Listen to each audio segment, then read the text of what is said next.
ہے. لڑکی اگر کسی کے ساتھ چیٹنگ کرتی ہو, لڑکا کسی لڑکی کے ساتھ کرتا ہے, اکول ہے, اکول زندگی ہے. ہم دونوں کو ایک جیسا دیکھیں گے کہ لڑکا بھی کسی کے جذبات کے ساتھ نہ کھیلے, کسی کو دھوکہ نہ دے, کمٹمنٹ کر کے نہ توڑے, اور لڑکی بھی کسی کے ساتھ فلرٹ نہ کرے. دونوں کے لیے ہمارے یہاں اکول ہے. ہم مسلمان ہیں, ہمیں اللہ تعالیٰ نے جہنم کی آگ سے بچانے کا کی ذمہ داری دونوں کی دی ہے, لڑکا اور لڑکی. سب سے پہلے یہ چیز اپنے گھروں سے ختم کیجیے, بلکہ لڑکوں سے زیادہ کام کروائیے اور کہیے کہ تمہیں کمانا بھی ہے اور گھر کی ذمہ داریاں بھی نبھانا ہے. تم جذبات سے زیادہ مضبوط اللہ نے پیدا کیا, تم قوام, تمہیں اللہ نے قوام کہا. تمہیں تو جنگیں بھی کرنی تھی, تمہیں تو محلے بھی صاف کرنے تھے, تمہیں تو لوگوں کی مدد بھی کرنی تھی, گھر کو بھی دیکھنا تھا, کمانا بھی تھا. تم 5 10 ذمہ داریوں پر ہو, اور کمانے کی بھی کئی عورتیں تمہاری تحویل میں ہیں. بیوہ اگر بہن ہے, بیوہ اگر متعلقہ بہن ہے تو اس کی ذمہ داری بھی تمہارے کندھے پر ہے. ماں بزرگ ہے تو اس کی بھی ہے, باپ کی بھی ہے, بیوی کی بھی ہے, بیٹی اور بیٹے کی بھی ہے, اولاد کی بھی ہے. اتنی ذمہ داریوں کے لیے تیار کیجیے. ایک چھوٹی سی کہانی سن لیجیے, پھر میں اپنی بات ختم کروں گی. ایک باغ میں ایک آدمی جا رہا تھا, تو دیکھا کہ ایک چھوٹا سا شیل ہے, اور اس شیل میں سے ایک کیڑا باہر نکلنے کی کوشش کر رہا ہے. ککون کہتی ہے اسے, بٹر فلائی کا ککون ہوتا ہے, جیسے کینڈا ہوتا ہے ویسے بٹر فلائی کا. وہ نکلنے کی کوشش کر رہا تھا, تتلی نکلنے کی باہر کوشش کر رہی تھی.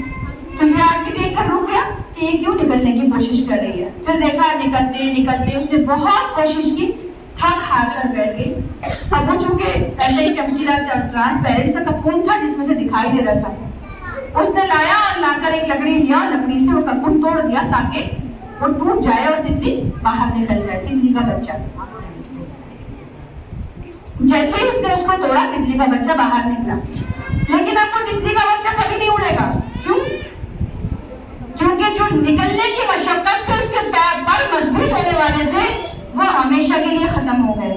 ہم لڑکوں کے ساتھ یہی کر رہے ہیں, سمجھ میں آیا؟ بچوں کے ساتھ یہی کر رہے ہیں. اوور پیمپرنگ ہماری پیرنٹنگ کی سب سے بڑی غلطی ہے. اوور پیمپرنگ ہوتی ہے بہت زیادہ دیکھ بھال. نہانے جا رہا ہے تو بنیاد بھی لگا دیجیے, گیزر بھی شروع آپ کریں گے, آپ ٹوتھ برش بھی لا کر دیں گے, بیٹا یہ برش کر لو, آپ اس طرح کر کے کپڑے بیٹے کو دے رہے ہوں گے, لو بیٹا, کھانا نکال کے دے دوں گے, کھاؤ بیٹا. یہ سب غلامیاں چھوڑیے, اپنے ہاتھ سے کام کروائیے. تو یہ جو توجہ ہے, توجہ کا ڈسٹریکشن جب بیچ بیچ میں ہوگا تو فضولیات سے اس کا دماغ کم ہوگا. کیونکہ اللہ تعالیٰ نے جو انرجی فلو اس کے اندر دیا ہے, لڑکیوں سے بھی کروائیے. اور آپ کیا کریے؟ اب آپ بولیں گے کہ بھئی ہم سب کام ان سے کروائیں تو خود کیا کریں گے؟ ابھی تو پوچھو, آپ کیا کریں گے؟ نہیں ہے سوال کہ ہم جب ان سے سارے کام کروائیں تو ہم کیا کریں گے. آپ قرآن فہمی کی کلاسز جوائن کر لیجیے, آپ اجتماع میں آئیے, کسی کے رشتہ و نسبت کی کوششوں میں آگے بڑھیے, کسی کی بیٹھی ہوئی لڑکی کو اچھے رشتے لگا دیجیے. آپ کے لیے اب اللہ تعالیٰ نے کہا للرجال نصیب مما اکتسبوا وللنساء نصیب مما اکتسبن. جس نے آخرت کے لیے جس نے کمایا, مردوں نے کمایا مردوں کا حصہ ہے, عورتوں نے کمایا عورتوں کا حصہ ہے. آپ دور سے تماشائی مت بنیے. محلے میں آگ لگی ہے, آپ تماشائی ہیں تو آپ کے گھر میں بھی آگ لگے گی. اسی لیے دوسروں کی بیٹیوں کے رشتہ و نسبت کی کوشش کیجیے. آپ کسی بچے کو پریشانی میں دیکھیے تو ان کی مدد کیجیے. آپ قرآن فہمی کی کلاسز جوائن کر لیجیے آن لائن. آپ جو ہے اجتماع میں آئیے, آپ محلے کے بچوں کو جمع کر کے ان کو عربی پڑھائیے اگر آپ کو عربی پڑھنے آتی ہے. آپ ایسے کاموں میں خود کو لگائیے. اللہ رب العالمین سے یہ کہہ کر آپ نے چھوٹ جائیں گے کہ ہاں بچے بڑے کیے اور شوہر کا کھانا پکایا اور بس اللہ تعالیٰ معاف کر دے, بلکہ اللہ پوچھے گا کہ اللہ تعالیٰ نے کہا تھا کہ المؤمنون والمؤمنات بعضهم اولیاء بعض یامرون بالمعروف وینہون عن المنکر وتؤمنون باللہ. کہ اللہ تعالیٰ نے کہا تھا کہ مومن مرد اور مومن عورتیں ایک دوسرے کے رفیق ہیں جو بھلائی کا حکم دیتے ہیں, برائی سے روکتے ہیں. اب جب ہم دوسرے کے جھگڑے نہیں سلجھائیں گے, دوسروں کے رشتے نہیں لگوائیں گے, دوسروں کے مسائل میں ہاتھ نہیں ڈالیں گے, محلے کے بچوں کو جمع کر کے عربی نہیں پڑھائیں گے, تو پھر ہمارے بچوں کو کون کیا کرے گا؟ یہ ہاتھ لے وہ ہاتھ دے. سماج اور معاشرہ بچے کو بگاڑتا ہے, ماں باپ نہیں بگاڑتے. پہلے میں نے کیا کہا تھا؟ ہم بگاڑتے ہیں. اب میں کیا کہہ رہی ہوں؟ سماج اور معاشرہ بگاڑتا ہے. خاندان کیا ہے؟ سماج کی اکائی ہے. پورا معاشرہ سماج کی اکائی جو ہے خاندان ہے. خاندان, اب کتنے خاندان یہاں بیٹھے ہوئے ہیں, یہ سارے خاندان ایک دوسرے کے لیے سپورٹ سسٹم بنائیں گے تو ہمارا معاشرہ اچھا ہوگا. پہلے کیا تھا, ہمارا محلے میں بچہ نکل جاتا تھا تو کوئی نہ کوئی چاچا انکل آ کے کہتے تھے بی بی یہ گاڑیاں بکرا ہے, اس کو تربیت کرو ذرا. اب بیچارے کوئی بلکہ اگر بچہ گالی دے تو ایک آدھ دو تین گالیاں خود بھی مارے گا اور نکل جائے گا اٹھ کر رگڑتے ہوئے.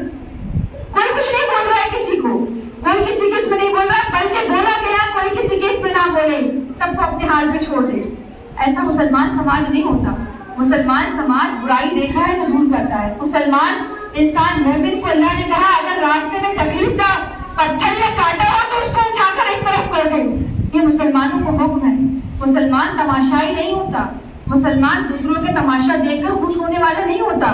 مسلمان اپنے اس میں مگن نہیں ہوتا. مسلمان دوسرے کی مدد کرتا ہے. تو آپ کے پاس یہی ہے کہ پورے سماج کو اگر سدھارنا چاہتے ہیں تو اپنے بچے کو اپنا بچہ مت سمجھیے, پورے سماج کے بچے کو اپنا بچہ سمجھیے اور اپنا سب بچہ سمجھ کر آگے بڑھے. اللہ رب العالمین ہم تمام کو ہمارے اپنی اولاد کی تربیت کرنے والا, ان کی دیکھ بھال کرنے والا اور ان کے ساتھ بہت اچھا سلوک کرنے والا بنائے. رب کریم ہمارے نسلوں کو بگاڑ سے بچائے اور الہ العالمین ان بچوں کو اسلام کا داعی اور امت بنائے. کیونکہ حالات ہمارے اتنے سخت ہیں کہ ایک محمد صلی اللہ علیہ وسلم سے محبت کا اظہار بھی ہمیں جیل کی سلاخوں کے پیچھے ڈالنے پر اور بلڈوزر کو محکومانے جیسے ظالم مسلط اللہ نے کیا ہے. سوچیے نسلوں کا کیا ہوگا جو نسلیں آج پیدا ہو رہی ہیں. ان نسلوں کے لیے ہندوستان کی زمین کو سازگار بنانے کا ایک واحد حل ہے کہ پکے اور سچے مسلمان ہوں. اگر کوئی انسان بہترین مسلمان ہو تو یہ غیر مسلم کے لیے چلتا پھرتا قرآن, چلتا پھرتا نمونہ بن سکتا ہے اور ہم بہترین نسلیں کو پیدا کریں گے. اللہ سے دعا ہے کہ اللہ تعالیٰ ان نسلوں کو برباد ہونے سے بچائے. وہاں خدا بنا